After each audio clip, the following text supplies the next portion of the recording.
빌런입니다. 이번에 리뷰할 브랜드는 브레게, 모델은 7787입니다. 소중한 시계를 대여해주신 구독자님께 감사드립니다. 제가 이번 리뷰는 아쉬운 소리를 조금 많이 했습니다. 브레게 애호가 분들에게 죄송하다는 말씀을 먼저 드리고 리뷰를 시작하겠습니다. 브레게의 최근 폼이 정말 좋지 않습니다. 모건 스탠리의 스위스 시계 브랜드 상위 20개의 랭킹을 보면 2017년 14위였던 브레게는 2020년을 기준으로 상위 20개 브랜드에 속하지 못하는 수모를 겪게 됩니다. 그래프를 조금 더 넓게 해석해 볼까요? 단순히 브랜드 하나만이 아니라 그룹 전체를 보겠습니다. 천외천인 롤렉스는 제외하고 스와치 그룹 대 리치몬드 그룹, 오메가, 론진, 티소, 브레게, 스와치, 그룹 스와치가 아닌 브랜드 스와치입니다. 라도, 블랑팡을 포함한 스와치 그룹, 까르띠에, IWC, 예거 루클트루, 바셔럽 콘스탄틴, 오피치네 파네라이, 피아제를 포함한 리치몬드 그룹. 먼저 스와치 그룹부터 보면요, 오메가 하락, 론진 하락, 티소 크게 하락,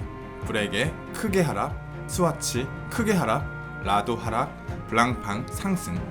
리치몬드는 까르띠에 상승, IWC 유지, 예거 루클트루 크게 하락, 바셔럼 콘스탄틴 상승, 오피치네 파네라이 하락, 피아제 하락. 빈자리를 리차드 밀, 튜더, 반 클리프 아펠, 에르메스가 채웠습니다. 결과만을 보게 되면 이렇게 정리할 수 있어요. 스와치 그룹은 대부분 하락했다, 메스티지 브랜드는 전부 하락했다, 하이엔드 브랜드 중에서는 브레게와 예거만 크게 하락했다. 그리고 이 결과에 대한 스탠스 역시 스와치 그룹과 리치몬드 그룹의 해석이 조금 다른 것 같은데요. 오늘의 주인공은 브레게이기 때문에 이 이야기는 추후 기회가 생기면 꺼내보도록 하겠습니다. 브레게 하면 가장 먼저 뭐가 떠오르시나요? 저 같은 경우에는 일단 브레게 핸즈, 브랜드의 이름이 핸즈의 이름이 되어버린 독보적인 아이덴티티를 갖고 있는 핸즈 디자인입니다. 이 핸즈 디자인에 특허가 걸려있거나 불가침 조약 같은 게 걸려있는 게 아니거든요. 그런데 핸즈 하나만으로 브랜드 브레게를 소환시킬 수 있기 때문에 먼 미래를 생각하지 않는 마이크로 브랜드를 제외하고는 어떤 브랜드도 쉽사리 이 핸즈를 가져오지는 않는 것 같아요. 그리고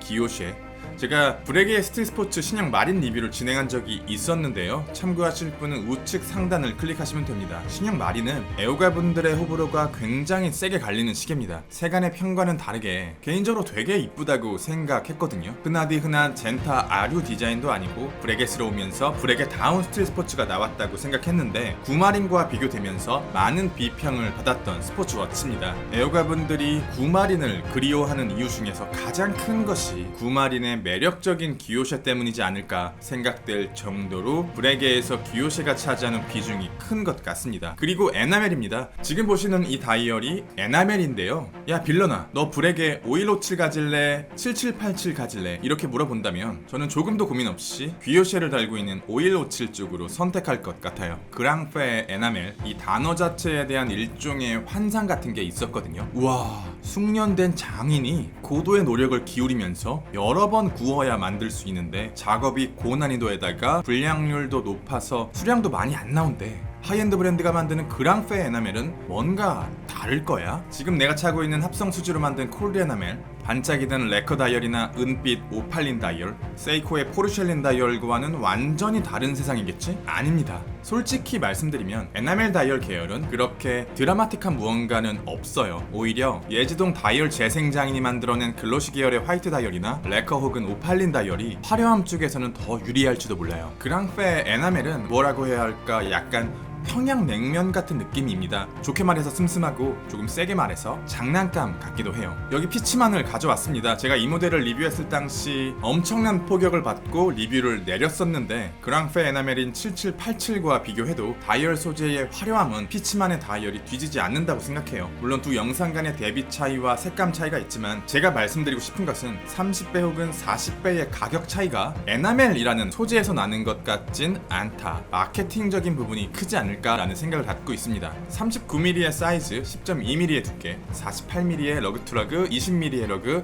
91g, 굉장히 클래식한 브레게의 클래식입니다. 다이얼은 오프화이트 에나멜 다이얼 위에 화가 많이 난 듯한 황금색 보름달, 파워 리저브, 브레게 브랜드명과 굉장히 클래식한 숫자 인덱스. 어찌 보면 되게 뜬금없으면서 난잡한 조합이 어떻게 이렇게 눈에 편안하게 들어올까요? 브레게 정도 되면 디자이너들이 이런 것들을 전부 계산하면서 만들었겠죠? 문페이지의 크기라든지 파워 리저브의 위치, 핸즈의 길이와 간격들, 인간이 본능적으로 아름답다라고 느끼는 비율을 갖고 있는 것 같아요. 다이얼 속에는 여러 가지 기믹들이 혼재되어 있습니다. 날카로운 고양이 눈에 상대적으로 둔턱한 코, 고집이 느껴지는 팔자주름, 시계 전체를 내려다보는 듯한 강력한 보름달과는 다르게 인덱스에 숨어있는 귀요미는 두 가지 얼굴을 가지고 있는데요. 똑바로 봤을 때는 놀란 모습, 거꾸로 봤을 때는 화난 모습. 시침의 끝은 정확하게 숫자 인덱스 폰트를 가리키고 분침은 정확하게 분 인덱스에 닿습니다. 그리고 초침의 끝은 홈페이지의 숫자 폰트를 스쳐 지나가면서 파워 리저브의 핸즈홀을 거쳐가요. 한 가지 아쉬운 건 핸즈는 두 개의 서로 다른 부품을 합쳐 만들었습니다. 평평한 원형 핸즈, 통통한 줄기 부분, 여기서 오는 약간의 이질감이 있는데요. 이것 때문에 두 부분의 색감 차이도 조금 다르게 느껴져요. 하나의 소재로 만드는 건 어려웠을까요? 비용 문제 때문인가? 시계를 정면에서 바라봤을 때는 되게 단순한 러그 디자인처럼 보이는데 시선을 측면으로 돌려보면 사실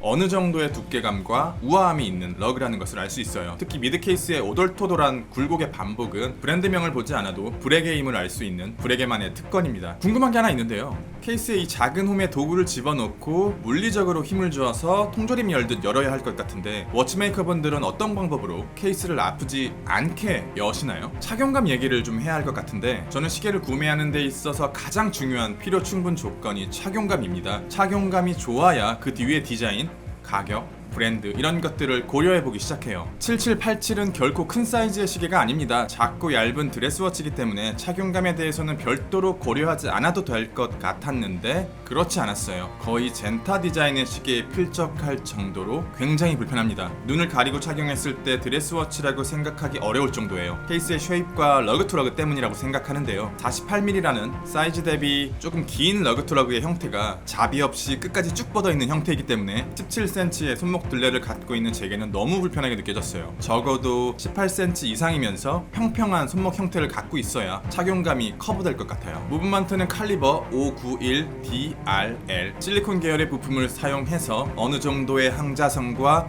38시간의 파워 리저브를 갖고 있습니다. 하이엔드 브랜드들이 특히 드레스 계열의 하이엔드는 파워 리저브에 그렇게 신경 쓰지 않는 듯한 모습을 보여줘요. 파워 리저브를 불편하지 않을 정도로 올리는 게 그렇게 어려운 작업이 아닌 것으로 알고 있거든요. 역사와 기술과 헤리티지 및 브랜드 가치가 동시에 뒷받침되어야 하는 하이엔드 브랜드의 특성상 대체할 수 있는 분야가 전무한 것도 맞는데 그래도 최근에 38시간은 너무 짧게 느껴져요. 개인적으로 위블로나 리차드 밀 같은 브랜드들이 계속 나오면서 높아진 하이엔드 브랜드들의 콧대를 조금 낮춰줄 수 있는 환경이 조성되었으면 합니다. 피니싱은 궁금하시죠? 로터의 피니싱은 정말 말이 나오지 않습니다. 환상적인 기호쉐가 금통 위에 새겨져 있다 보니까 지금까지 보아왔던 다른 하이엔드 브랜드들의 로터가 깔끔하게 잊혀져 버려요. 어떻게 만들었는지 예측조차 불가능한 기호쉐 위에 깨끗하게 인그레이빙된 브레게, 중심부의 브러싱 마감도 훌륭한데요. 그런데 상대적으로 로터의 피니싱이 너무 좋다 보니까 아래쪽은 조금 아쉽게 느껴져요. 대부분의 하이엔드 브랜드 무브먼트 피니싱은 육안으로는 그렇게 드라마틱한 차이를 느낄 수 없습니다. 그런데 저처럼 접사를 당겨보면 그 차이점이 드러나기 시작하는데 제가 만나본 모델들이 그 브랜드를 대표한다고 말씀드릴 순 없지만 파텍 필립과 랑의 정도가 이런 미세한 베벨링 작업까지도 완벽했고요. 반전이지만 조금 뒤에 리뷰할 블랑팡의 빌레레가 정말 깨끗했어요. 그 외 브랜드들은 브레게와 비슷비슷한 수준입니다. 폼은 일시적이나 클래스는 영원하다라는 명언이 있지만 현대의 사회는 변화의 속도가 너무 빨라서 폼이 클래스로 굳어지는 경우도 종종 있는 것 같아요. 작은 줄기의 하나일 줄 알았던 스틸 스포츠가 이제는 가장 거대한 메인스트림이 되어버리면서 브레게는 위기에 봉착했습니다. 현재의 브레게는 어떤 생각을 하고 있고 그리고 미래의 브레게는